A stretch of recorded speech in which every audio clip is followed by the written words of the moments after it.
Es un gusto tenerlos aquí en el webinar organizado por Copper Wolf, como cada 15 días aproximadamente, que nos podemos reunir para platicar sobre temas de interés para toda la comunidad empresarial y toda la comunidad contribuyente. En este caso, en este webinar vamos a hablar del tema que surgió en enero de 2020, pero que duró todo el año pues en espera de ser aplicado, porque tendría que ser aplicado en la declaración anual, y que es el famoso, la famosa limitación en la deducción de intereses. Ya sabemos que ya teníamos de alguna manera la capitalización delgada como una limitación de intereses, pero derivado de propuestas de la OCDE, se hizo esta nueva reforma.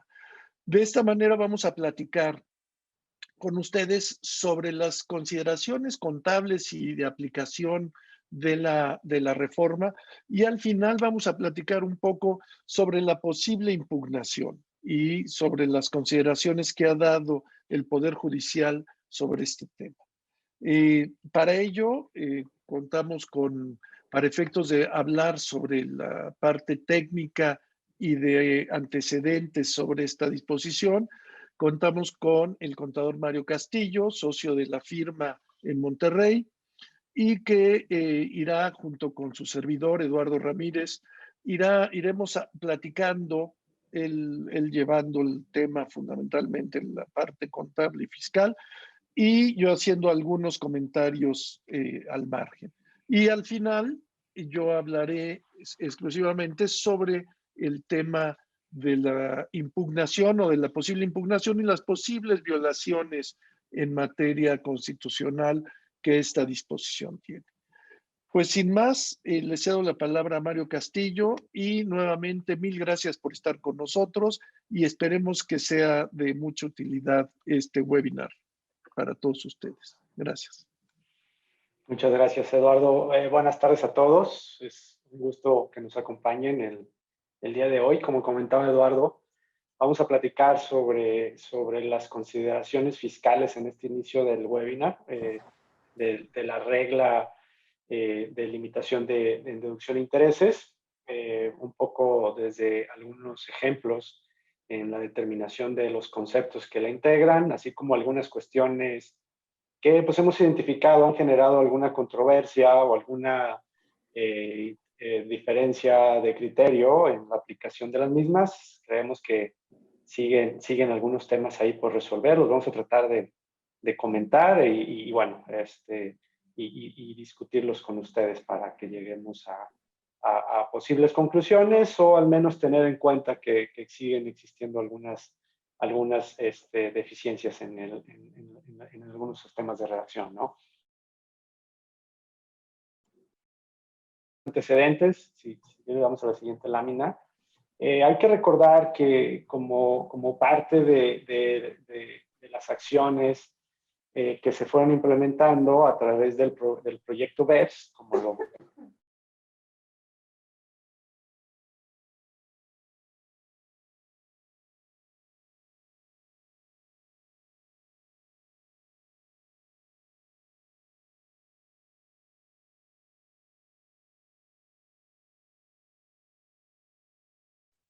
Parece que se apagó se desconectó Mario, ¿es correcto?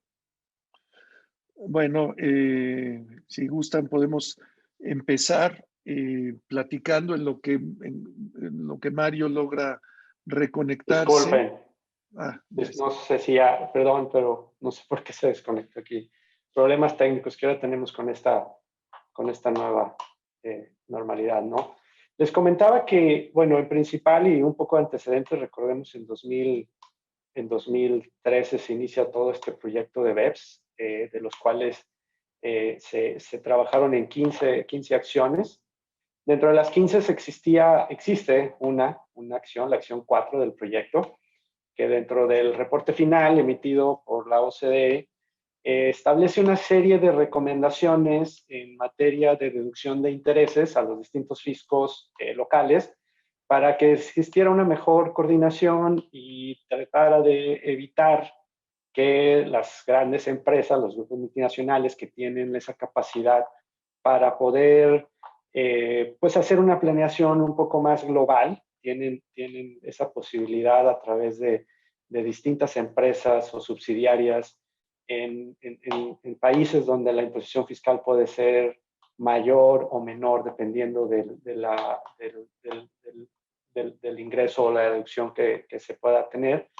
Y en ese sentido, la acción 4 del proyecto trata de dar algunas recomendaciones a los fiscos locales. En el caso particular, vamos a platicar de pues, la Administración Fiscal Mexicana, donde busca limitar este tipo de deducciones que se den en las empresas. En principio pareciera ser que fuera una limitante en operaciones intercompañía a nivel del grupo, ya sean internacionales o locales, pero como vamos a ver más adelante, realmente la limitante aplica para todos los intereses que se devenguen por el contribuyente, ¿no? Independientemente sean de terceros o sean de partes relacionadas.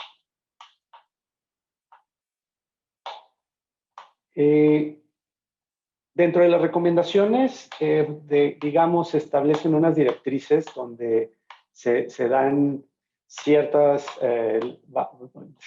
parámetros para cuáles los fiscos puedan implementar esta norma.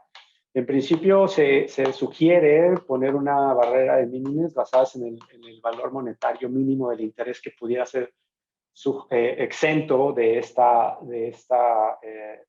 regulación. Es decir, que se le pueda proveer a las empresas pequeñas y medianas una posibilidad de que no tengan una carga fiscal mayor debido a su poca capacidad administrativa y demás, para efectos de sacarlos y exentarlos de alguna forma. Vamos a ver más adelante cómo es que México trató de implementar esta recomendación.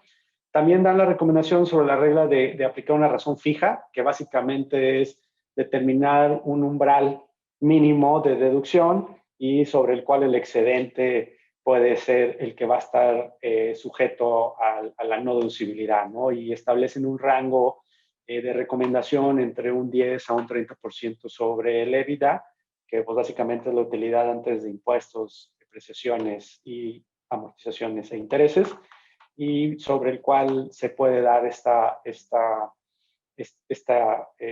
digamos, margen de deducibilidad, ¿no? También establecen una recomendación con respecto a la regla de la razón grupal, hablando de grupos que consolidan y que pues, en algunos casos el financiamiento se obtiene de terceros en una empresa del grupo, pero quien obtiene o realmente utiliza el flujo es otra empresa del grupo que es la que opera, ¿no? Y a veces podemos tener casos donde hay una empresa, insisto, la holding tiene el financiamiento y esa holding hace aportaciones a las empresas subsidiarias y ahí no hay una paridad en la cual pues pueda yo compensar la utilidad que genera la operación del grupo contra el interés que pueda generar la deuda en la holding del grupo, ¿no? Entonces también por ahí sugieren que se establezcan ese tipo de condiciones para no mermar la eficiencia fiscal de los grupos. Y otros temas como poder llevar, en el caso de que caigamos en un tema de interés no deducible, poder llevarlo como un tipo pérdida fiscal, ¿no? Tener un periodo de poder recuperar esa deducibilidad, o en su caso, en algunos casos y dentro de las recomendaciones también se hablaba de un carry forward, que es llevar ese interés a ejercicios anteriores, ¿no? No solo hacia adelante, lo que es típicamente el carry forward, sino un carry back, básicamente, ¿no? Y reglas particulares en cuanto a la limitación, en cuanto a sectores específicos, llamemos empresas que invierten en infraestructura pública, que sabemos que el periodo de inversión es muy largo y empiezan a obtener ingresos en ejercicios posteriores. Hay que reconocerles ciertas consideraciones para efectos de que puedan deducir sus intereses, porque el momento en que generan los ingresos no es el mismo en el momento en que se empiezan a generar los intereses, así como, bueno, un caso particular que es el sector bancario y de los seguros, ¿no? Entonces, básicamente fueron, en términos generales, en la acción 4 del plan BEPS, como recomendaciones para los fiscos locales en cuanto a la implementación ya de las reglas particulares, ¿no? Y en ese caso, bueno, vamos a platicar un poco ya ahora sí de cómo fue que se implementó esta regulación en lo que es actualmente el artículo 28, fracción 32, ¿no? de la ley de ISR. ¿Quieres la siguiente, por favor, José Carlos? Como veíamos, en México ya existe una limitante, lo comentaba Eduardo, ya tenemos alguna regulación en materia de sobreendeudamiento, buscar que aquellas empresas mexicanas que sean y obtengan deuda y paguen intereses a partes relacionadas extranjeras tengan una limitante en cuanto a su deducibilidad. Sabemos de la regla de capitalización delgada, donde no puedo excederme de 3 veces mi capital de deuda, y que los intereses pues, serán castigados, ¿no? En esa medida que excedan esa deuda, ¿no? Y existe una mecánica que no es parte de la plática, pero queremos mencionar que ya existen actualmente reglas, ¿no? Y de hecho el programa BEPS o el proyecto BEPS recoge parte de lo mismo, pero insisten que esta regla de subcapitalización o de capitalización delgada, como la conocemos en México, no es totalmente eficiente, ¿no? Entonces, en México se introduce lo que es la actual regla, la regla limitante de deducción de intereses, como comentaba en la fracción 32, y donde me están limitando la deducción del interés neto a lo que vamos a denominar un EBITDA fiscal o una UFIA, como la vamos a llamar más adelante, de que tendremos un tope del 30% de esta UFIA para efectos de deducibilidad y el excedente será no deducible, ¿no?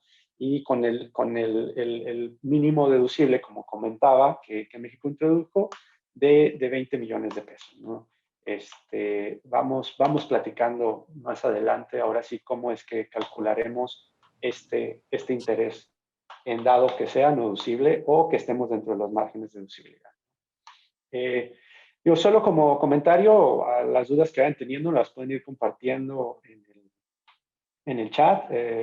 Al final de la plática vamos a tratar de contestar todas y poder ahí compartir con ustedes algunos comentarios, ¿no? Si gusta la siguiente, José Carlos. Bueno, el primer concepto que estamos definiendo, ¿no? en esta disposición es el concepto de interés neto. Dentro de las recomendaciones se hablaba, ¿no? Que no podíamos solo reconocer el efecto que genera el interés que se devenguen de las deudas que se obtienen o del sobreendeudamiento que se llegase a obtener en una sociedad, sino que también debieran considerarse elementos como los ingresos por el mismo concepto de interés que se pudieran obtener. Y en ese sentido, la legislación mexicana o en el proceso legislativo se estableció que efectivamente lo que se estaría agravando es el interés, o lo que se estaría limitando es sobre el interés neto. ¿Qué es el interés neto? El interés neto sería la diferencia de los intereses devengados que se tengan en el ejercicio que deriven de deudas que tenga el contribuyente, disminuido de los intereses por los ingresos por intereses acumulados en el mismo periodo, así como de la cantidad exenta de los 20 millones. Esto quiere decir que si yo tengo intereses devengados, le resto los intereses acumulables del mismo periodo, le resto los 20 millones de exención que tengo como mínimo de exención, y entonces me dará el interés neto. Si los intereses acumulables y el excedente de 20 millones es mayor a los intereses devengados del periodo, bueno, pues entonces no tendremos ninguna limitante. ¿Y qué quiere decir? Que todos los intereses serán deducibles, ¿no? Porque no hay interés neto, ¿vale? ¿Cómo calculamos la limitante? Porque no es tan sencillo como lo vimos en la lámina anterior. Platicamos que dentro de las recomendaciones se establecía también que debiéramos de considerar dicha limitante a nivel de grupo, es decir, no es una limitante individual, no es una limitante que cada sociedad tenga por 20 millones de pesos de intereses, de exención de 20 millones de pesos de intereses, sino que debiese calcularse esa exención en proporción a los ingresos acumulables que tenga la sociedad con respecto a los ingresos de todo el grupo, ¿no? Entonces, dentro de un ejemplo muy básico, aquí poníamos cómo calcular esa exención entre las distintas empresas del grupo. Ponemos un ejemplo de empresa A, B y C, donde la suma total de los ingresos acumulables del ejercicio anterior, en este caso, si estamos calculando 2020, tendríamos que revisar 2019, y los ingresos del 2019 fueron 80 millones de pesos, ¿no? Entre las tres empresas del grupo. Como podemos ver, la empresa A tuvo un ingreso acumulable de 50 millones, la empresa B de 10 y la empresa C de 20, ¿no? Entonces, en ese mismo sentido, calculamos, bueno, pues cuánto representa el ingreso acumulable de la empresa A con respecto al total de los ingresos y nos da, bueno, que tenemos un 63%. Caso de la empresa B, que dividimos 10 millones entre los 80 millones, nos da un 13% y el C, 20 millones entre 80, nos da 25%. Lo multiplicamos ese porcentaje por el monto tope de intereses exentos, llamémosle así, o que están fuera del cálculo de la limitante, y nos dice que, bueno, pues de los 20 millones se distribuirán dentro de las tres empresas del grupo de la siguiente manera: 12 millones 500 mil para la empresa A, 2 millones y medio para la empresa B y 5 millones para la empresa C. Entonces, de esta manera distribuimos proporcionalmente a los ingresos que cada una tuvo durante el 2019 la exención de estos intereses, ¿no? Si gustas el siguiente. Entonces, se me hace que se fue uno más. Ahora bien, ¿cómo calcularíamos entonces cuáles son, ya en un ejemplo claro, los intereses netos? Tenemos que esta empresa tiene 40 millones de intereses devengados a cargo, tiene ingresos acumulables por intereses de 6 millones de pesos en la empresa A, y como calculamos en la lámina anterior, si recordarán, en la empresa A tenía una exención de 12 millones y medio por el cálculo en proporción a sus ingresos acumulables con respecto a la totalidad de los ingresos del grupo, lo que quiere decir que después de la resta de estos dos conceptos a los intereses devengados a cargo, nos genera un interés neto de 21 millones 500 mil pesos. Es decir, este es nuestro monto que estará sujeto a análisis de la comparación que vamos a ver más adelante de la FIA, ¿no? En el caso de la empresa B, básicamente hacemos lo mismo, tenemos intereses devengados a cargo por 20 millones, intereses devengados acumulables a favor por 6 millones, quitamos la exención que habíamos calculado en la lámina anterior de 2 millones y medio y llegamos a los 11. Y así en el caso de la empresa C, ¿no? Para no ser tan repetitivos en este concepto, ¿no? Entonces, como podemos ver, en el caso que comentamos, sí nos aplica la fracción 32 del 28, porque en todos los casos, en nuestro ejemplo, tenemos que el interés devengado a cargo es mayor a la suma del interés acumulable y de la exención de los 20 millones, ¿no? Entonces, en el caso particular, en nuestro ejemplo, sí tenemos aplicación. Si en algunos casos, supongamos que la empresa C nos hubiera dado menos 11 millones, entonces pues a esta empresa en particular no le aplica la regla por no tener intereses netos que entren dentro de la limitante, ¿no? Entonces, ese sería nuestro primer test: determinar nuestro interés neto por empresa y por grupo para efectos de pasar a los siguientes cálculos, ¿no? ¿Qué consideraciones debemos de tener?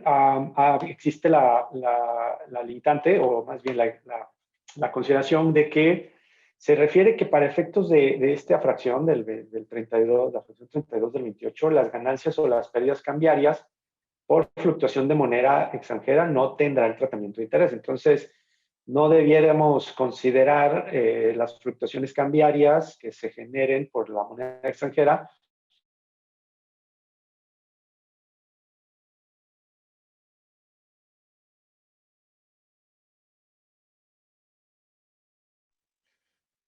Otra vez nos volvimos a quedar sin Mario. Este es un tema que, no sé, Mario, ¿ya Yo nos sí, escuchas? ¿Eh? perdón, sí, sí me escuchan a Es que mí. sí, es que te quedaste congelado. Ya. Perdón, ¿en dónde me quedé, Eduardo? Ya que estabas ahí. No, pues estabas empezando a hacer los comentarios sobre las ganancias y las pérdidas cambiarias. Perdón, perdón. Sí, les comentaba que no debiéramos considerar las ganancias ni las pérdidas en la consideración de los intereses netos. Por ahí está la discusión sobre que sí se considerarán cuando éstas provengan de instrumentos cuyo rendimiento se ha considerado interés, ¿no?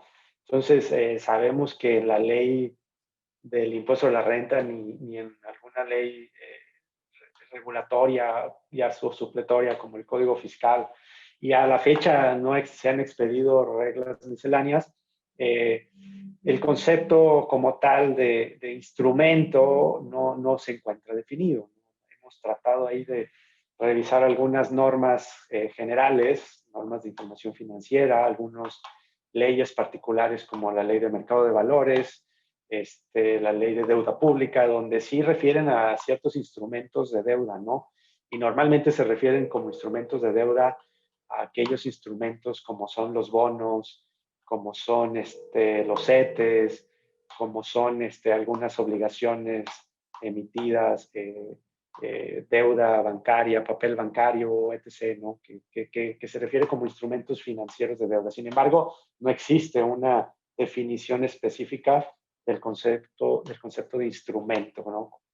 Para efectos de esta discusión. No sé, Eduardo, si tengas aquí algún Sí, comentario.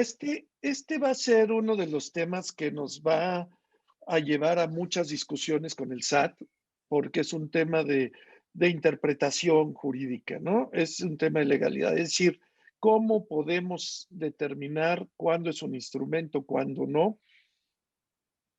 Instrumento puede ser cualquier cosa que genere un interés, pero también instrumento en la lógica de todos en general de los temas financieros, pues implica que es un documento o es un elemento que su naturaleza misma busca generar un interés. Uno de los temas más comunes es el tema de las cuentas por cobrar, si estas generan o no generan interés, o si hay una pérdida cambiaria en una cuenta por cobrar, que aparte puede generar un interés, debe o no incorporarse. Por ejemplo, es uno de muchos ejemplos. Lo que yo quiero señalar aquí es que en virtud de que la autoridad no ha presentado las reglas de carácter general y ya se va a presentar la declaración anual, pues aquí vamos a tener muchas discusiones en donde cada caso concreto lo vamos a tener que analizar, pero la conclusión tendrá que ser así, caso por caso, y definir si tenemos los elementos o no tenemos los elementos para sostener que no debe de incluirse o que sí deben de incluirse, ¿no? Pero mi única comentario aquí es,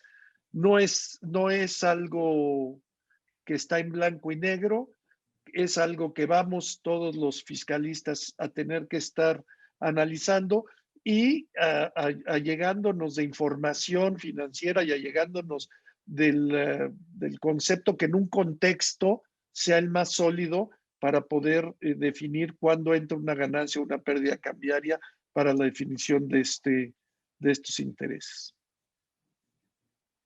Gracias, Mario. De acuerdo. No, al contrario, Eduardo. Digo, si gustan, digo, sabemos que vamos a tener algunas preguntas, las quisiéramos dejar al final para continuar un poco con la plática y seguimos y las comentamos, ¿no? Y bueno, aquí mencionamos, o sea, ¿qué se considera interés? Solamente recordarlo, que existe un artículo 8 que sí define el concepto de interés, sin embargo, no existe, como comentaba ya Eduardo, una definición de instrumento cuyo rendimiento sea considerado interés. Sabemos del concepto de interés como norma general y algunas definiciones que la misma ley los va asimilando, ¿no? Como es el caso de, de los intereses, de las fluctuaciones y de las ganancias cambiarias. Entonces, pero bueno, ahorita platicaremos un poco más algunos conceptos. Si gustas a la siguiente, perdón, José Carlos. Ahora, ¿cómo se calcula la utilidad fiscal ajustada? Lo que le hemos denominado la UFIA o la UFA, como le queramos denominar. La utilidad fiscal ajustada será la cantidad que resulta de sumar a la utilidad fiscal del ejercicio, o la pérdida fiscal, como vamos a ver más adelante, el total de los intereses devengados del ejercicio. Ojo, ¿verdad? Es los intereses que deriven de deudas. Es decir, aquí no estamos hablando de los intereses netos, estamos hablando de los intereses devengados a cargo del ejercicio. El monto total de los intereses, y a ese mismo monto le vamos a adicionar las deducciones que tenemos, que en este caso normalmente y en el argot contable lo conocemos como depreciaciones de activos fijos, o las amortizaciones de gastos y cargos diferidos, así como las erogaciones en periodos preoperativos, ¿no? En el caso que aplique. Entonces, esto nos va a dar lo que denominamos la UFIA, ¿no? Esta es la utilidad fiscal ajustada. Una vez que tenemos la utilidad fiscal ajustada, en la siguiente lámina, vamos a poner un pequeño ejemplo. Poníamos ahí que tenemos una empresa A, B y C, que son una empresa que tiene 60 millones de utilidad, una empresa que tiene 22 millones de pérdida y una empresa que tiene una utilidad de 1 millón de pesos, ¿no? Tiene intereses devengados, que estos mismos montos los tomamos de las láminas anteriores con respecto a los intereses devengados a cargo por 40 millones, 20 millones en la B y 18 en la C. Y pues pusimos ahí un ejemplo de deducción de inversiones por 4, 3 y 2 millones, ¿no? Entonces nos da un monto de 104 millones de utilidad fiscal ajustada en un caso, y bueno, y así en los demás. Aunque sí podrán ver, por ejemplo, en el caso de la empresa B, que aunque tuvo una pérdida fiscal, puede ser que por efectos del ajuste a la utilidad fiscal, para determinar la UFIA, lleguemos a una utilidad positiva de 1.5, que nos va a determinar en la siguiente lámina cuál va a ser el monto de deducibilidad máximo, ¿no? Entonces, sin embargo, y nada más te regresas por favor, José Carlos, nada más sí quería comentar, aquí hay un tema interesante donde se menciona que cuando el monto de la utilidad fiscal ajustada de cero negativo, se negará la totalidad de la deducción de los intereses a cargo del contribuyente. Y este es un tema ahí medio extraño, porque siempre hemos hablado, y yo empecé la parte de práctica o la parte de la determinación, donde lo que se limita a la deducción es a los intereses netos. Es decir, cuando hablábamos de intereses netos, repito, era intereses devengados a cargo menos intereses devengados a favor, menos la exención de los 20 millones de pesos. Entonces nos daban los intereses netos. Ese es sobre la base de la limitante. Sin embargo, cuando en este párrafo se menciona, si llegara a haber el caso en que, independientemente de que a la utilidad o pérdida fiscal, digamos, fuera muy grande la pérdida fiscal y los intereses devengados a cargo y la deducción de inversiones no llega a ser positivo el resultado, es decir, que siga siendo negativo o cero, se negará la totalidad de la deducción. Entonces ahí empieza ya una discrepancia muy grande, porque al final, insisto, se está tratando de gravar el interés neto. Sin embargo, esta disposición en particular menciona que es la totalidad de los intereses a cargo, ¿no? Es decir, si nos vamos en el ejemplo aquí que están viendo, serían los 40 millones en el caso de la empresa A o los 20 millones en la empresa C, y no los intereses netos que habíamos determinado en láminas anteriores, ¿no? Entonces son de los temas ahí que todavía, insisto, no coordinan en algunos sentidos las propias disposiciones, o pareciera ser que es el resultado, en el caso de tener una UFIA negativa, pues sí va a ser un efecto negativo muy grande, ¿no? Entonces, solo queríamos no dejar de mencionar este tema, ¿no?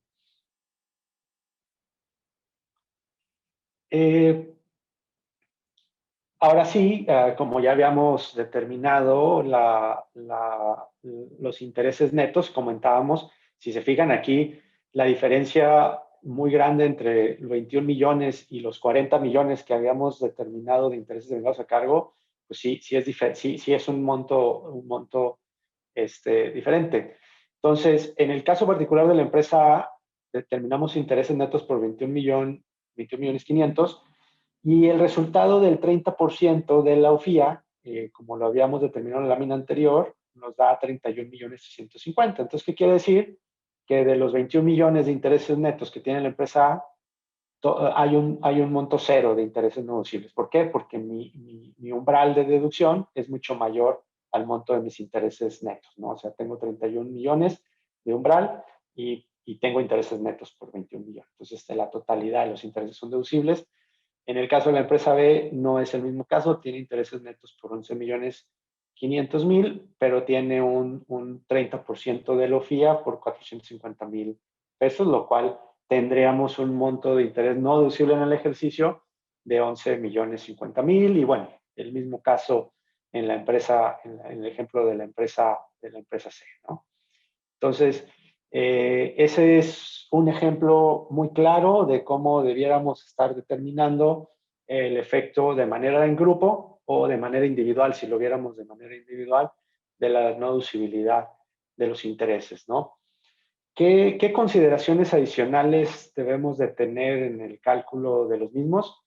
En el caso que tengamos intereses no deducibles en el ejercicio, como lo veíamos en el ejemplo de la empresa B y C, tenemos la posibilidad de deducir ese monto no deducible o no deducible temporal, como le queramos llamar, porque también aquí vienen otros temas adicionales, en los próximos 10 ejercicios, como lo que son las pérdidas fiscales, ¿no? Ahí hablábamos del periodo, se hablaba al principio de 3 años, 5 años, y al final del día se asimiló a lo que son las pérdidas fiscales y se tendrá un periodo de 10 años, ¿no? Una vez que transcurran los 10 años, si no lo podamos deducir, entonces ahora sí se convertirá en un deducible, llamémosle permanente, si le queremos llamar de esa manera, y será como tal ya no deducible a partir del 11º ejercicio, ¿no? Y bueno, se van a tener que ir sumando. Si en el año 2 vuelvo a tener intereses no deducibles, pues voy sumando los montos. Y corre la suerte como de un PEPS, primeras entradas, primeras salidas, donde primero voy a ir, en el caso de que tenga un ejercicio que tenga un exceso de deducción, entonces ahí voy a poder tomar los primeros intereses por deducir que tenía pendientes del primer año y así sucesivamente, ¿no? Entonces vamos a tener que llevar un registro de año por año de esos intereses, cómo se van sumando los siguientes años o cómo se van aplicando en la deducción de los siguientes ejercicios, ¿no? Como mencionamos, hay ciertas operaciones que se exentan de la norma, como son las contratadas para financiar obras públicas, obra de infraestructura pública. Ya platicábamos dentro del mismo acción, el reporte final de la acción 4, se hablaba de, pues hay que hacer ciertas reglas de escape, ¿no? Y en el caso particular, para este tipo de contribuyentes que pareciera ser donde tienen un proceso de inversión muy largo en el inicio y los ingresos vienen después, igual en inversiones o deudas originadas para el financiamiento de construcciones, incluyendo la adquisición de terreno, en el financiamiento de proyectos para la exploración, extracción, transporte, almacenamiento, lo que es la industria de hidrocarburos, proyectos de industria extractiva, la generación y transmisión de electricidad, y los rendimientos de deuda pública, ¿no? Son de los sectores que están digamos, fuera de esta norma. Como decíamos, había que ver, se establecía la posibilidad de establecer reglas en el caso de grupos que determinen de forma consolidada. No se han emitido estas reglas. Pareciera ser que pues bueno, como decía Eduardo, ya vamos a presentar la declaración anual y no tuvimos, por fortuna, ningún tipo de regla en ese sentido. Y bueno, sí son partes de las recomendaciones, como lo comentamos, pero no tenemos actualmente, ¿no? Debiera haber algún cálculo, como comentamos, donde posiblemente alguna empresa del grupo tiene el financiamiento, pero la otra empresa lo tiene como capital. y las utilidades se generan en la operativa, pero el financiamiento se tiene en la holding del grupo, ¿no? Entonces, habría que revisar ya caso por caso. El ajuste anual por inflación sí se establece que cuando que no se consideran las deudas cuando deriven de intereses no deducibles conforme a la fracción 32. Aquí pues habría la discusión que también la tuvimos en el caso de la capitalización delgada, si lo que quito es la deuda total o lo que quito es la deuda proporcional, ¿no? Pues digo, económicamente pareciera ser lo más lógico que debiera quitar, si tengo un monto no deducible proporcional, pues debería quitar de manera proporcional la deuda. Sin embargo, no viene una disposición o un procedimiento para la determinación de esa proporción de deuda atribuible a intereses no deducibles.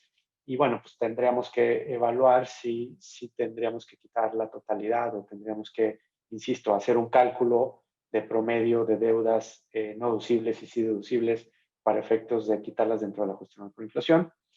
Y bueno, pues en el caso de que sí sea deducido posteriormente, pues ahora tengo que reponer ese monto de la deuda en el ajuste anual por inflación y calcularle el efecto que corresponda cuando sí tenga la posibilidad de volver o de tomar esa deducción que en principio había quedado como no deducible. Y bueno, pues el otro tema también tan mencionado del IVA acreditable derivado de este tipo de financiamientos. Si llegamos a tener un monto no deducible, si vamos a calcular un IVA no acreditable, hay que recordar que el IVA se calcula de manera mensual y definitiva y el impuesto sobre la renta se calcula de manera anual. Entonces ahí traemos una temporalidad, digámoslo así, en donde yo voy a ir determinando mi IVA mes a mes de manera definitiva y no existe un procedimiento para decir, oye, pues si en la declaración anual tengo un monto no deducible, porque hay que recordar que el IVA acreditable es acreditable siempre y cuando la erogación sea deducible, pero en el caso particular, la no deducibilidad se da hasta el cierre del ejercicio, ¿no? Entonces, ese es un tema que tenemos Yo creo que... que ese tema, Mario, va a ser otro de los temas que será muy discutible y muy debatible. Y más debatible va a ser si acaso al SAT se le ocurre presentar una regla miscelánea diciendo que será no deducible, digo, que será no acreditable el IVA en la proporción de la deducibilidad y que tendrás que hacer, es decir, tendrían que presentar algún tipo de regla. Creo que si es razonable y consciente el SAT de una eficiencia en el manejo del IVA, va a tener que señalar que es acreditable, ¿no? Eso creo que, pero estará sujeto a discusión y será uno de los temas que vamos a discutir seguramente en los tribunales, si no ahorita. Lo más seguro es que sea muy pronto, porque vamos a tener el tema de las devoluciones. En el tema de las devoluciones puede llegar a saltar el IVA acreditable, ¿no? Entonces, yo creo que muy pronto estaremos confrontando posiciones con el SAT en esta materia. Yo quisiera regresarme a la lista anterior, a la lista de la lámina anterior. No sé, José Carlos, a ver, en el tema de lo que no será aplicable, no vamos a hablar del tema de la posible inequidad por algunos de los conceptos como la obra de infraestructura pública, etcétera. Yo quiero señalar dos temas aquí muy importantes, que son temas que han estado surgiendo en la duda. Por un lado, los rendimientos de deuda. Si están excluyendo los rendimientos de deuda pública, que no se consideran dentro de la limitante de la deducción, quiere decir que los rendimientos de deuda privada están claramente incluidos, es decir, los rendimientos de los préstamos. Eso creo que con esta mención nos asegura que sí están incluidos. Pero lo que me interesa como un área de oportunidades el segundo concepto, las relacionadas con el financiamiento para construcciones, incluyendo la adquisición de terreno ubicadas en territorio nacional. Hay que analizar muy a detalle el tema de los financiamientos que se hayan tenido para construcciones, mejoras, no hacen aclaraciones, pero ¿qué pasa con las mejoras? ¿Qué pasa con la obra de activos fijos que están pegados al inmueble y que no se pueden separar? Que son algunas de las consideraciones que hemos hecho en su momento sobre el tema de las construcciones. Creo que vale la pena a todos nuestros colegas y amigos que nos están viendo en este webinar, que repasaran ahora si es que tienen el problema de la limitante de la deducción de intereses, revisaran el tema del financiamiento en construcciones, para ver qué podemos incorporar o qué están incorporándose en ese concepto, para ver que no vayan a quedar excluidos algunos conceptos que pudieran entrar en el financiamiento, y no solo eso, sino tener claramente identificado el vínculo entre el financiamiento otorgado y la construcción elaborada, ¿no? Es un tema también de prueba. ¿Cómo vamos a probar que un financiamiento fue destinado a una construcción?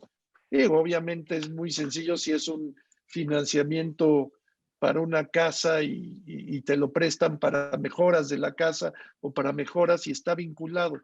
Pero puede ser que sea un préstamo genérico y que no esté vinculado a eso. También se tiene que revisar los términos en que fue otorgado el financiamiento.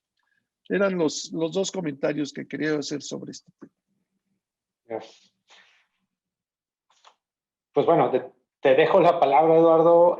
Creo que hasta aquí hemos platicado los temas, digamos, de procedimiento en el cálculo, algunas consideraciones. Insisto, no sé por ahí que están saliendo algunas preguntas. Ahorita las vamos a retomar. Nos gustaría avanzar en la presentación y bueno, al final retomamos sus dudas, ¿no? Muy bien. Muy bien, muchas gracias. Perdón,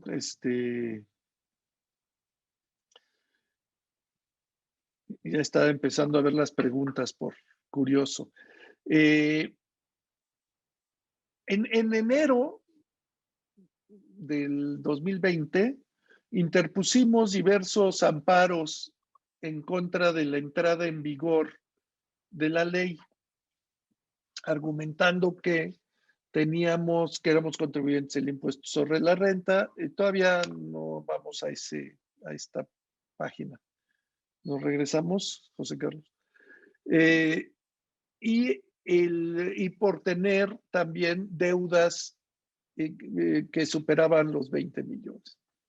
En múltiples ocasiones, el Poder Judicial ha considerado que este tipo de normas puede ser y es autoaplicativo. Ustedes recuerdan que hay dos momentos para interponer amparos sobre la constitucionalidad de ciertas normas. La primera es a los 30 días de su entrada en vigor, y el otro es a los 15 días después de que se haya efectuado el primer acto de aplicación de la ley. Bueno, en este supuesto se presentaron diversos amparos por parte de muchos contribuyentes y se determinó que de acuerdo al criterio del Poder Judicial, se determinó que no era el momento idóneo, que no era una norma autoaplicativa. Esto fue la decisión de diversos jueces de distrito, y la conclusión a la que se llegó, tardaron tanto que apenas en este año se empezaron a resolver muchos de ellos. Y a la conclusión a la que se llegó es, ok, no estamos de acuerdo, pero no vamos a entrar a discutir esto porque vamos a tener que interponer el amparo contra el primer acto de aplicación, porque no nos vamos a arriesgar a una decisión futura. Entonces, llegamos a la conclusión de que era necesario que interpusiéramos el amparo Aun y cuando estén interpuestos otros amparos como, como contra la ley, como una norma autoaplicativa, deberíamos de interponer el amparo por el momento del primer acto de aplicación, que sería con la declaración anual. Es en ese sentido, en ese momento estamos, y entonces podemos estar en dos situaciones. Que ya se haya resuelto el amparo anterior, hay que interponer este nuevo amparo. Que no se haya resuelto el amparo anterior. Bueno, de todos modos hay que interponer el amparo y en su momento se resolverá que si era autoaplicativo, uno de los dos amparos se sobreserá, pero quedará la seguridad y quedará protegido el contribuyente de continuar con su amparo, sea cual sea de las dos vías, ¿no? Nuestra recomendación es interponer en todos los casos un nuevo amparo contra la ley, si es que no se interpuso en su momento, o interponerlo por primera ocasión dentro de los 15 días siguientes a la entrada, a la aplicación o a la declaración anual. Si alguno de los de las empresas ya presentó su declaración, pues tengan en cuenta que ya están corriendo estos 15 días y por tanto debemos de estar seguros, por un lado, de que nos aplica la disposición, es decir, que no pudimos declarar, limitar nuestra deducción de intereses y que por tanto están señalados y que fue aplicada esa disposición. En ese momento tendremos los 15 días después de que se presentó la declaración anual y deberemos pues de iniciar un nuevo proceso. Esperemos que no haya, en este caso, como no va a haber suspensiones, pues esperemos que no haya alguna llamada de atención por parte de las prédicas mañaneras por el que nos vayan a otorgar el amparo, pero creemos que hay los elementos necesarios para poder iniciar este juicio de amparo y creemos que la independencia del Poder Judicial sigue siendo reconocida en nuestro país y vamos a poder discutir con plena legalidad y plena constitucionalidad ante los juzgados de distrito en primera instancia y luego ante la Suprema Corte. La que sigue, por favor.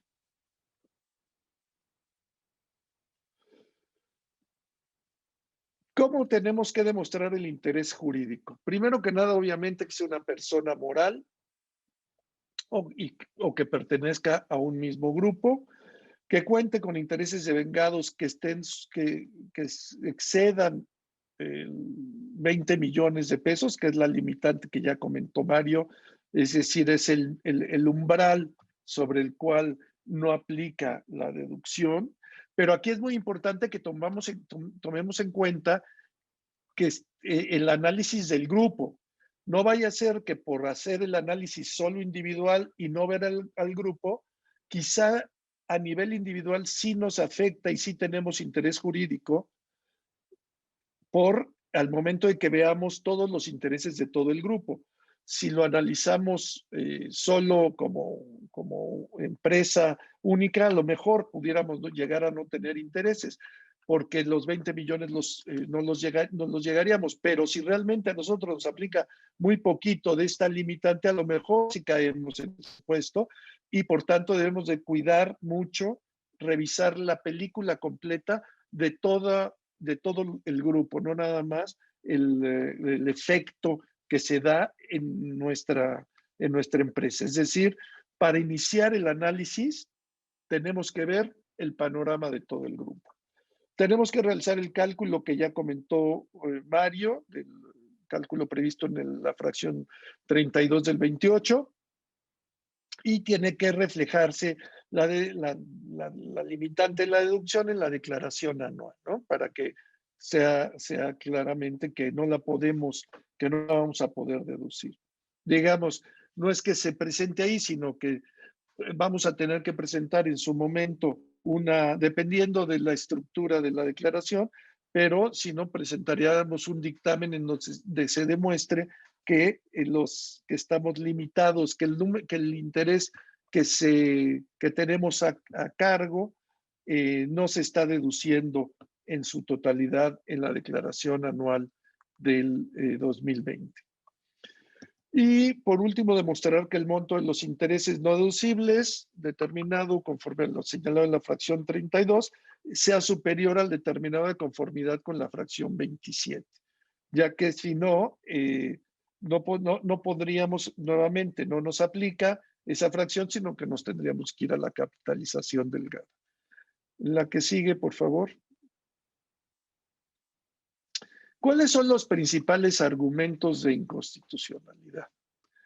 Bueno, tenemos por un lado la violación que todos conocemos del principio de proporcionalidad tributaria, el cual está contemplado en el artículo 31, fracción cuarta de nuestra Constitución, y establece en concreto que debemos de contribuir, los contribuyentes deben de contribuir en la medida de sus posibilidades. Es decir, con base en el análisis y en el efecto que en su patrimonio incide este gasto. En el caso concreto es un gasto estrictamente indispensable, es una deducción esencial y estructural, la deducción de los intereses, y se está limitando. Entonces, es indispensable porque sin ese crédito no lo podríamos hacer, y más en un caso que es diferente a la capitalización delgada. Porque en la capitalización delgada se decía mucho, y lo dijo mucho el SAT, oye, la Procuraduría, se decía, oye, pues tú si te lo están aportando como préstamo una parte relacionada, te lo puede dar como capital. Y si te lo da como capital, entonces ya no tienes problema. En el caso en particular, eso puede que no nos aplique, no en todos los casos, pero puede que no nos aplique si lo que tenemos son créditos bancarios, en donde los créditos bancarios no los podemos transformar en capital, porque el banco pues, no le va a interesar invertir en nuestro capital. Él a lo que se dedica es a prestar el dinero, no a invertir, por lo menos ciertos bancos, ¿no? No a invertir en empresas. Entonces, aquí sí hay un elemento que sí se distingue de la capitalización delgada y que sí puede ser un argumento adicional que podremos explorar con los jueces y en la Suprema Corte. El que sigue, por favor. Tenemos el tema de la incertidumbre jurídica, que lo que viola es el derecho fundamental de la seguridad jurídica. Hay que recordar que hablamos de derechos fundamentales, anteriormente hablábamos de las garantías individuales, la garantía de seguridad jurídica derivada de las reformas a la Constitución, en donde ahora hablamos mucho de derechos humanos y de derechos fundamentales, por eso ahora hablamos de violaciones al derecho fundamental de la seguridad jurídica, ya que no se prevén disposiciones claras para reconocer reconocer los efectos en el cálculo de la utilidad fiscal neta, y tampoco tenemos, esto veníamos platicando, hay muchos elementos de inseguridad en toda la estructura del impuesto que vamos a tener que ir explorando con la propia autoridad, en la aplicación de la disposición. Y esto nos genera una violación a la seguridad jurídica. Tenemos el tema también de la violación al principio de proporcionalidad jurídica, que es diferente al principio de proporcionalidad tributaria. El principio de proporcionalidad tributaria se refiere a que todos los gastos que llevamos a cabo para obtener un ingreso deben ser reconocidos y son estrictamente indispensables para tributar conforme a nuestra real capacidad contributiva. La violación a la proporcionalidad jurídica es otro concepto. El concepto es que tiene que estar debidamente justificada jurídicamente y determinar que sea idónea y necesaria para que evitar la erosión de la base fiscal. Es decir, tenemos algo que quieren atacar, que es la erosión de la base fiscal. Hay que analizar si estas limitaciones que están poniendo con estas características son razonables y son idóneas o exceden o se exceden a la razonabilidad y a la proporcionalidad jurídica. Es decir, que el remedio es peor que el problema.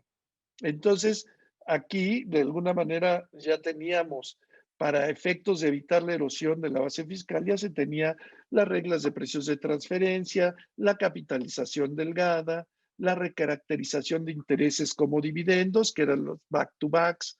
En fin, ya había muchas herramientas. Esta herramienta adicional parecería que excede, que no es necesaria, porque ya hay todos los otros herramientas, es decir, está sobrearmada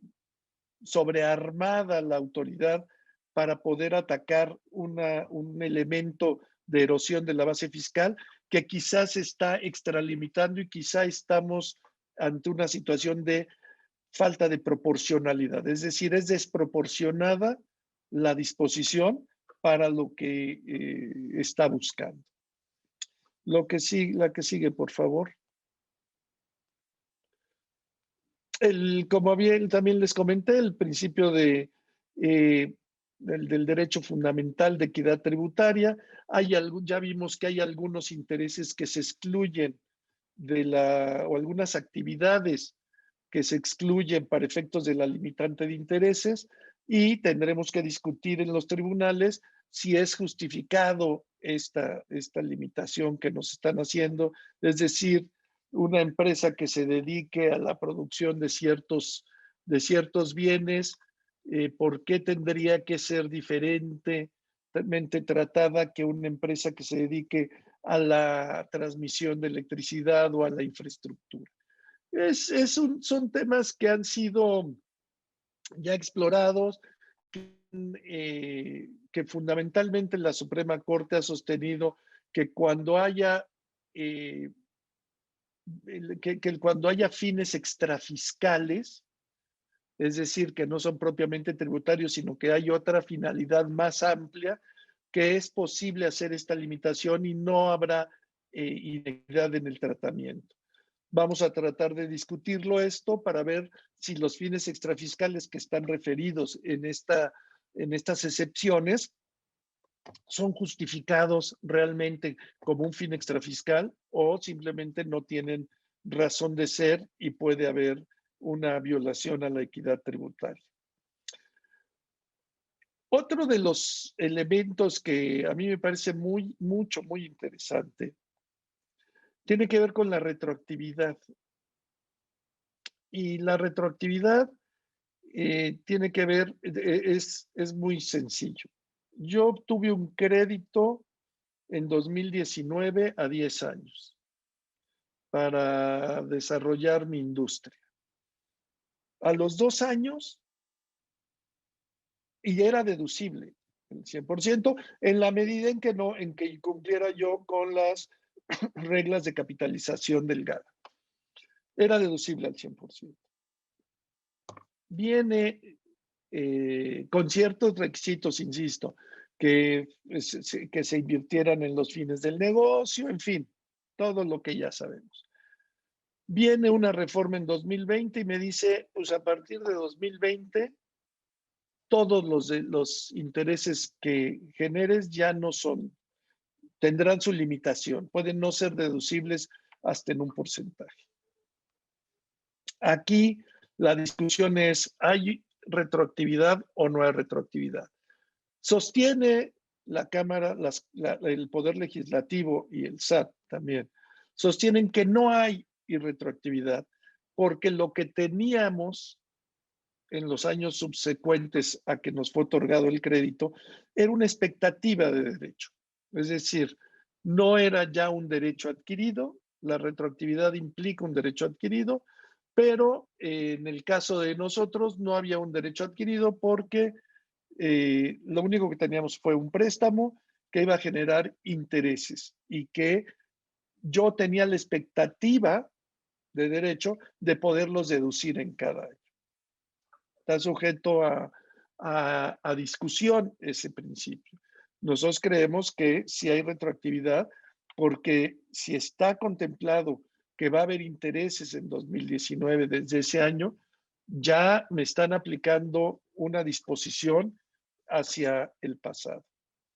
Pero hay un principio que es muy interesante también, que se ha estado explorando fundamentalmente en la teoría europea y en las cortes europeas, que es el principio, es el principio de confianza legítima, en donde los ciudadanos tienen una confianza legítima de que lo que les presentó el legislador y su gobierno son las reglas del juego sobre las cuales se va a trabajar durante una buena cantidad de tiempo. Esto, el principio de confianza legítima, tiene que ver, pues, por ejemplo, como en el caso de los tratados, de los tratados para evitar la doble tributación, en donde los principios y las reglas del juego son permanentes. También tienen que ser permanentes, no solo en tratados internacionales, sino que deben de tener cierta permanencia para dar confianza a los contribuyentes. Este principio, pues todos sabemos, seguramente se está discutiendo ahora mucho en el tema de la electricidad y todos los que se han visto afectados por este tema de la electricidad. Pero hay que recordarlo mucho, el principio de confianza legítima. Insisto, ya se ha discutido en las cortes europeas. ¿Y qué es lo que nosotros observamos? Que el principio de confianza legítima aquí se está violentando porque cuando yo contraté este crédito, tú me dijiste que era deducible, autoridad. Y como autoridad, yo te creí. ¿Por qué? Porque yo tengo que tener confianza en mi autoridad. Por tanto, si tú cambias de decisión, debes de darme por lo menos un tiempo suficiente para que yo cambie también en función a lo que tú estás cambiando. Es decir, si tú me dices que ya no va a haber la posibilidad de que yo deduzca mis intereses, me debes de dar un tiempo suficiente para que yo me reestructure, para que yo pueda ajustar mis operaciones de tal manera que no me sea gravoso lo que tú me estás haciendo y no sea, digamos, una sorpresa lo que tú me presentas, sino que son reglas generales en donde nos vamos a pegar todos a estas nuevas reglas que son diferentes a las que ya teníamos y a las que yo venía trabajando y que por tanto me incorporé en mis análisis financieros a 10 años o a 5 años. Si esto no se aplicara así, pues ya deja de haber confianza por parte de los gobernados hacia el gobierno. Y por tanto, esto también lo tienen que cuidar mucho el Poder Judicial. Hay algo que es interesante en la exposición de motivos y dicen, y no hay retroactividad y no ponemos un plazo porque si no me van a modificar sus estructuras. Claro, si me dices que no son deducibles, yo voy a buscar modificar mi estructura para que no esté yo castigado por esa no deducibilidad. Pero eso es un principio básico de todos los negocios. Si me cambian alguna regla, yo tengo que buscar la mejor manera de aplicar esa regla y que me sea lo menos gravosa posible. Pero lo que dicen los legisladores es, te agarro de sorpresa para que no me cambies nada y te pueda yo afectar más fuerte. Yo creo que eso es un error de apreciación por parte del Poder Legislativo y del SAT, y yo creo que pues no abona a la confianza que como contribuyentes deberíamos de tener hacia nuestros gobernantes. Pero es un tema que yo creo que es muy, muy atractivo, muy interesante y que los estaremos viendo en la Corte. ¿Por qué en la Corte? Porque los primeros casos se van a atender en los juzgados, pero por la naturaleza de la impugnación, lo más seguro es que terminemos por lo menos en un primer momento en la Suprema Corte. ¿Vale la pena o no vale la pena impugnar? Creemos que sí vale la pena. Creemos que vale la pena señalar nuestro desacuerdo con algunos de estos temas y en su momento tendremos que discutir algunos otros que vendrán de la interpretación de las propias normas que estaremos aplicando. Yo estoy seguro que ahorita, lo hemos platicado internamente en el despacho, hay muchas dudas, hay muchos cuestionamientos de qué debemos de entender y en el momento en que entremos ahorita a las preguntas y respuestas vamos a tratar de responder a todas estas dudas que tienen aún estas disposiciones tan nuevas y de muy reciente aparición en el sistema tributario mexicano. Creo que esto es la última lámina. Les agradecemos mucho su atención. Bueno, este es el mismo. No sé si hay algo más, José Carlos. Creo que ya no, ¿verdad? Muchas gracias. Quedamos Mario y yo a sus órdenes para atender las preguntas y esperemos haber sido suficientemente claros con la exposición. Gracias. Bueno, vamos a pasar a la sesión de preguntas y respuestas. La primera pregunta dice, ¿la pérdida cambiaria que sale de pagar pasivos bancarios entraría por el tema de instrumentos cuyo rendimiento sea interés o la posición de su despacho es que no entra?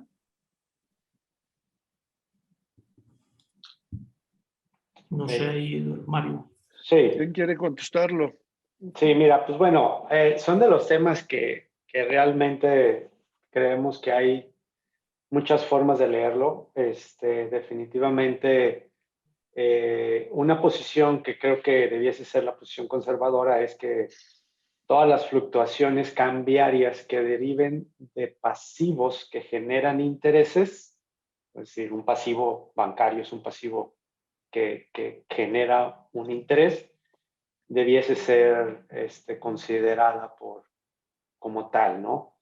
Y una posición un poco más, no quisiera decir agresiva, sino más bien tratando de buscarle un concepto al tema de instrumento y hablando de que existen en las regulaciones de la Ley de Mercado de Valores, en la regulación del Banco de México, existen ciertos instrumentos de deuda y esos instrumentos de deuda están acotados a ciertas herramientas, ciertos contratos, llámese, insisto, CETES, bonos del gobierno, bonos de gobiernos extranjeros, algunos instrumentos bancarios inclusive, sería sobre la base en la cual solo en esos casos pudiesen considerarse como instrumentos de deuda, ¿no? Sin embargo, insisto, no hay una definición actualmente clara y afortunada. Creo que, como lo decíamos, no sé qué opines, Eduardo, de una posición conservadora debiera ser, oye, pues, si el pasivo genera intereses, entonces la fluctuación cambiaria derivada del pasivo sí debiese ser parte de los intereses que se calculen o se metan en el cálculo de los intereses netos, ¿no? Por Sí, generar un interés. Yo creo que si uno ve la ley en donde dice las ganancias o pérdidas cambiarias no tendrán tratamiento de intereses para efectos del 28, salvo que deriven de un instrumento cuyo rendimiento sea considerado interés. El 8 de la propia ley de renta dice, para los efectos se consideran intereses cualquiera que sea el nombre que se les designe a los rendimientos de crédito de cualquier clase. Yo creo que ante esa situación, si bien se puede hacer muchas interpretaciones, creo que un pasivo bancario en dólares, sí, la pérdida cambiaria sí debería de jugar en principio, para efectos de la limitante. Insisto, puede haber alguna interpretación, buscar alguna interpretación, pero de entrada, viendo el artículo 8 de la ley de renta y el artículo correspondiente del 28 fracción 32, yo creo que sí tendría que incluirse. De acuerdo. Okay. Otra pregunta sería... La pregunta es cuál es la posición del despacho. En principio, la posición del despacho se la dejo a Mario que la diga. Bueno, lo hemos discutido, ¿no? La posición no es como tal, sino es, creo que, como lo comentaste, Eduardo, en el concepto general de interés debiese ser incluido, ¿no? Así es. Gracias. La segunda pregunta dice, ¿el factoraje o descuentos anticipados se considera como crédito o como intereses? El artículo 8. 8. Define los... Perdón, adelante. No, sí, el artículo 8 define que los descuentos que se hagan sobre las ventas de la cartera, que el factoraje básicamente es una venta de una cuenta por cobrar, una cartera se considera interés, ¿no? Y para estos efectos son intereses devengados a cargo. Entonces, el interés como tal, que es el descuento, debe considerarse dentro del cálculo, ¿no? Como parte de la mecánica. No hablando ya del tema de la fluctuación cambiaria, que ese sería otro, en caso de que vengan cuentas ahí en moneda extranjera, ¿no? Sí, pero en general, factoraje, los descuentos deben considerarse como intereses. Y otra pregunta dice, ¿los swaps son pérdidas en variación en tasa de interés? Mi pregunta es si este concepto se considera interés y por consecuencia para la limitante. Sí, así es. Los ajustes en los swaps o las operaciones financieras derivadas o denominados swaps se refieren a liquidación de diferencias entre tasas de intereses, ¿no? Entonces, básicamente, de hecho, la propia disposición de lo que es una operación financiera derivada y los resultados de la misma lo lleva al concepto de interés, ¿no? Ok. De acuerdo. Otra pregunta dice, ¿le aplica esta disposición de interés a contribuyentes de la industria maquiladora que determinen su impuesto sobre la renta conforme a las reglas de Safe Harbor o APAS? Comentamos en una ocasión, la realidad es que no debiera haber efecto, porque si partimos de que lo que graba, y comentamos en una ocasión, lo comentamos en la plática, es el interés neto. Recuerden que la industria maquiladora, ya sea en las propias resoluciones de los APAS, se busca un efecto neto de los intereses o de las cargas financieras, ya sea ganancia o sea pérdida. Si tengo una pérdida financiera, te piden que hagas un ajuste para llevar a cero. Es decir, las maquilas no pueden tener ni una utilidad ni una pérdida en temas financieros, ¿no? Entonces el efecto es cero. Básicamente no debiese generar un interés neto que tuviera que ser base para el cálculo. Okay. Otra pregunta dice, ¿aplica esta limitante a la deducción de intereses para SOFOM no reguladas? Recordar que el artículo 7, si no estoy equivocado, en el concepto de sistema financiero, las SOFOMs que realicen dentro de sus actividades y tengan el 70% de sus activos en cuentas por cobrar, derivadas de sus actividades se consideran sistema financiero, ¿no? Entonces, sabemos que el sistema financiero está excluido de la, ¿cómo se llama? Está excluido de la norma.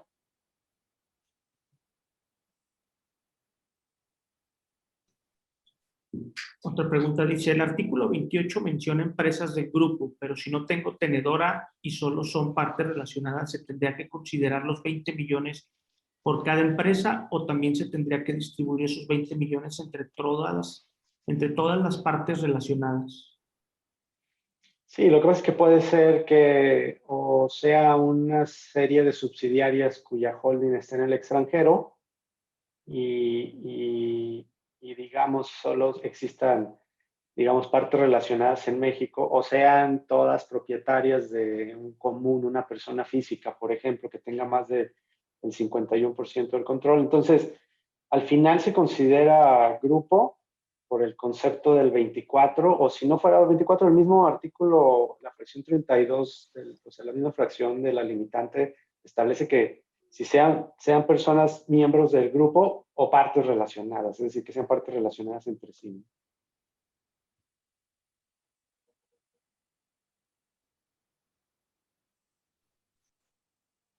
Otra pregunta dice, la declaración anual del sector primario no tiene un renglón o un anexo para la determinación de los intereses deducibles. ¿En qué momento se acreditará la afectación de no poder deducir los intereses en la presentación del amparo o durante el juicio de amparo? En ese caso, tendremos que presentar una prueba pericial en donde se acredite la afectación. Es decir, tendrá que ser a través de una prueba pericial, de un dictamen. Sí, hemos estado viendo que en la anual no viene un concepto específico, pero sí en el DICIF. Pero bueno, no todas las empresas presentan DICIF. Aquellas que no presenten, pues sí tendrían que, como dice Eduardo, ¿no? Vendrá una partida no deducible y habrá que abrirla para efectos del amparo.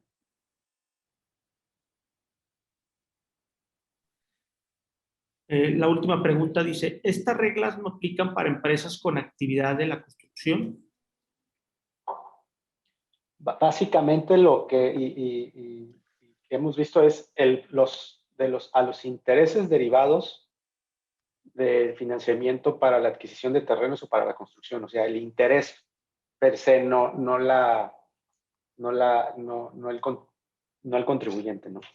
Yo creo que sí es muy importante, porque si hay un contribuyente que se dedica a hacer zapatos, pero tiene un crédito para construir una planta, ese crédito no le va a aplicar la limitante.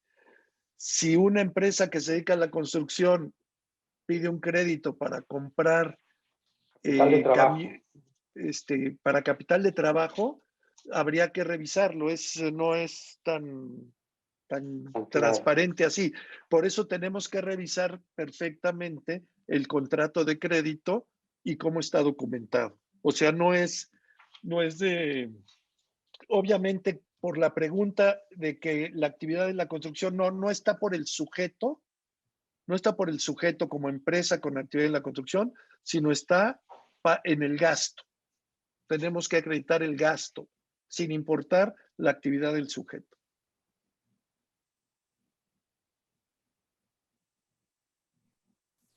Ya son todas las preguntas. Perfecto. Muy bien.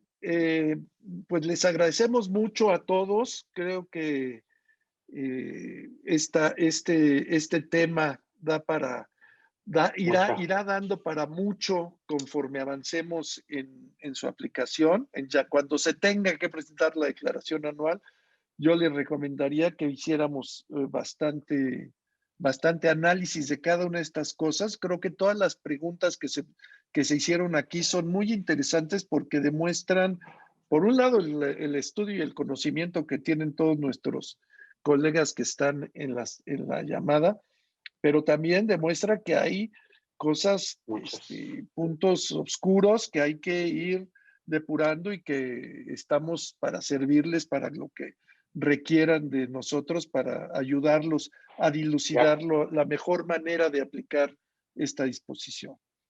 Les comentamos que la presentación y la liga se enviará por correo y por favor, cualquier duda, no duden en asistir o en acudir a nuestros especialistas o al correo contacto@copperwolf.mx, en donde con mucho gusto los ayudaremos. Mario, no sé si quieras hacer algún último comentario o No, despedirte. igual, como dices, Eduardo, agradecerles a todos por habernos acompañado y esperamos que hayamos respondido la mayor de sus dudas. Y bueno, pues insisto, como dice Eduardo, va a haber muchos temas, todavía no está todo definido. Pues bueno, con gusto estamos para apoyarlos a dilucidar en la mayor medida estas dudas, ¿no? Muchas gracias y Hasta pues bueno, luego. nos estamos viendo. Gracias. Gracias a todos. Que tengan buena tarde.